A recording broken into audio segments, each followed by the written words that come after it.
달콤한 말씀, 행복한 하루 12월 17일 말씀 묵상을 함께 나누도록 하겠습니다. 오늘 본문은 역대하 34장 14절로 33절입니다.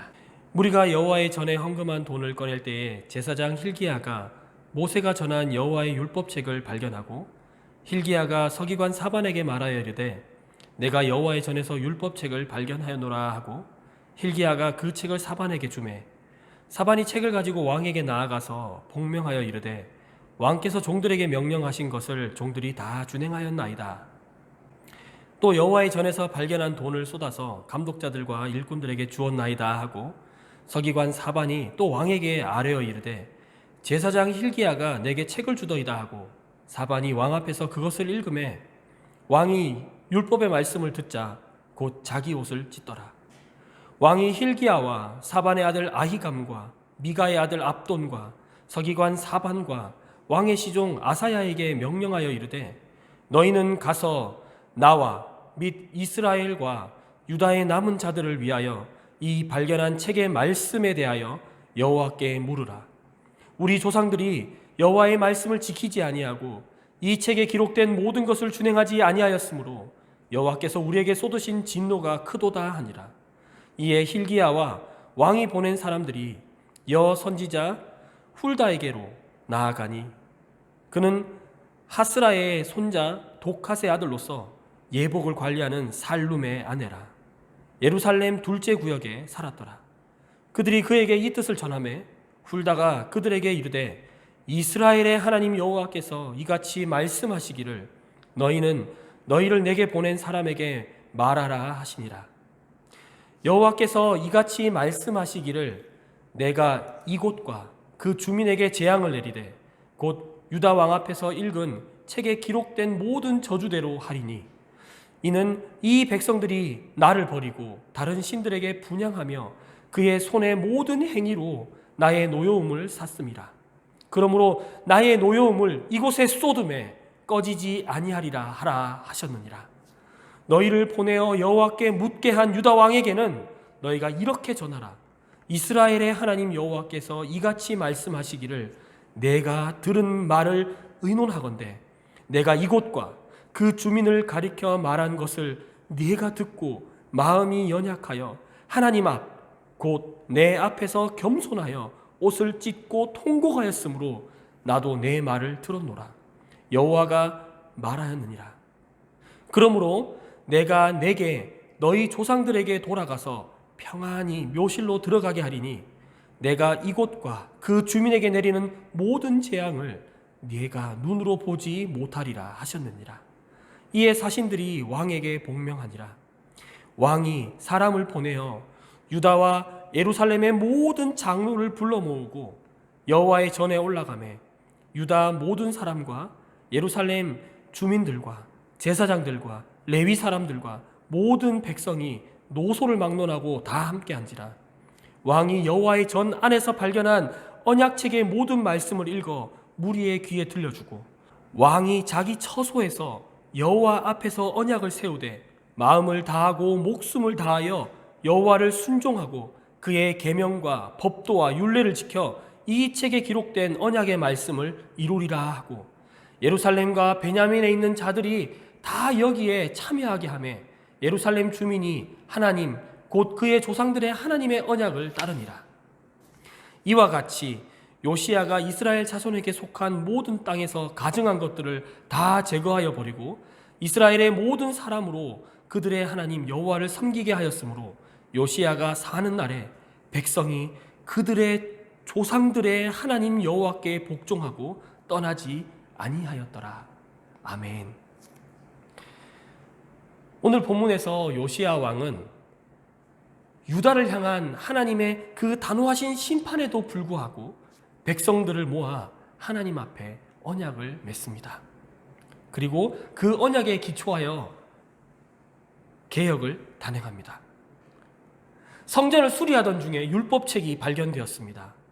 므낫세 왕과 아몬 왕 때 하나님의 율법은 완전히 잊혀졌고 율법책은 그냥 저기 구석에 처박혀 있었습니다. 요시야 왕은 율법의 말씀을 확인하고는 남유다가 얼마나 하나님의 계명과 멀어져 있었는지를 확인하고 절망합니다. 또한 율법책에 명시되어 있는 율법을 어겼을 때 받는 저주가 남유다를 향해 있음을 확인하였습니다. 그리고 애통했습니다. 혹여라도 하나님께서 뜻을 돌이킬까 하여서 여선지자 훌다에게 하나님의 의중을 물었습니다. 하지만 하나님께서는 남유다를 향한 그 심판을 돌이키지 않겠다고 했습니다.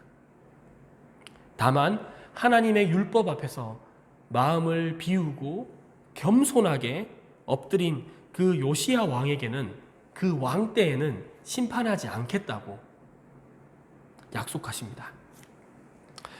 요시야 왕은 하나님의 심판이 임할 그 유다의 미래를 바꿀 수 없다는 것을 알고 있었습니다. 그렇지만 현재에 집중했어요. 과거의 조상들이 하나님의 율법대로 살지 않았기 때문에 하나님의 율법을 어기고 그 언약을 어겨서 저주를 받게 되었지만, 그래서 그들의 미래가 저주를 받을 것이고 멸망당할 것이지만 현재에 집중했습니다. 그리고 남유다에 남아있는 그 죄악들을 철저히 회개하고 제거해 나갔습니다. 요시야 왕은 잊혀졌던 그 하나님의 율법을 백성들에게 읽어주었어요. 그리고 그 말씀을 지켜나갈 수 있도록 하나님 앞에서, 여호와의 전 앞에서 하나님과 언약을 맺었습니다. 율법의 말씀을 통해 하나님의 뜻을 알게 된 요시야 왕은 백성과 함께 여호와의 전 앞으로 나아갔습니다. 그리고 마음을 다해, 목숨을 다해 하나님께 순종할 것을 결단하였습니다. 여러분, 여러분의 삶에서 살아계신 하나님의 말씀은 어디에 있죠? 혹여 정돈되지 못한 여러분의 재정, 혹여 이렇게 얽히고 설켜 있는 여러분의 그 관계, 그 속에서 삶의 많은 문제들 때문에 하나님의 말씀은 어디 한 곳에 이렇게 놓여 있지 않습니까? 여러분, 먼저 정돈이 필요합니다. 하나님께서는요, 어두웠던 그리고 무질서한 공간 가운데 말씀으로 질서를 창조하신 하나님이십니다. 먼저 하나님께서 그 빛 비추심을 통해서 어두운 우리의 삶이 비춰지게 해달라고, 좀 조명해지게 해달라고, 그래서 말씀이 어디 있는지 좀 보게 해달라고 하나님께 요청해야겠습니다. 두 번째는요, 무질서한 우리의 삶에 우선순위들이 잡힐 수 있도록 하나님께 요청하시기 바랍니다. 말씀을 우선순위에 딱 두었다는 것은요, 듣고 쓰고 읽기만 했다는 것이 아닙니다. 그것은 이제 위치를 잡은 거죠. 하나님의 말씀이 우리의 삶 가운데 우선으로 자리 잡기 위해서는 먼저 말씀을 기억해야 됩니다. 이 말씀이 우리의 삶 중심 가운데 있어야지, 그 중심 가운데 있는 그 말씀이 무엇일지 정확하게 기억해야 합니다. 그리고 그것이 우리의 삶이 될 때까지 혹독하게 연습해야 합니다. 때로는 마음이 어려울 수도 있습니다.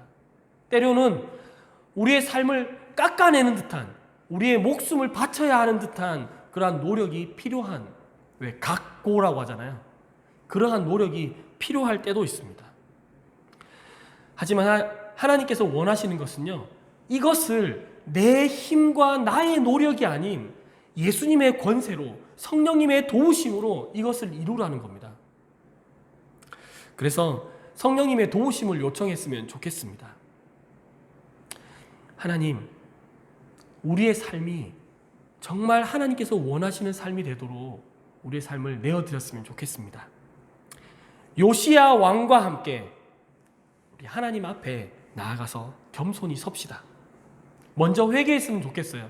우리의 지난 날이 얼마나 하나님 앞에서 하나님의 말씀을 어기고 살았나, 하나님 뜻대로 살지 못했나 회개하고 돌이키는 삶이었으면 좋겠습니다. 그리고 하나님의 뜻이라면 나의 마음을 다해, 나의 목숨을 다해 내가 순종하겠다라고 결단하는 그런 저와 여러분이 되었으면 좋겠습니다.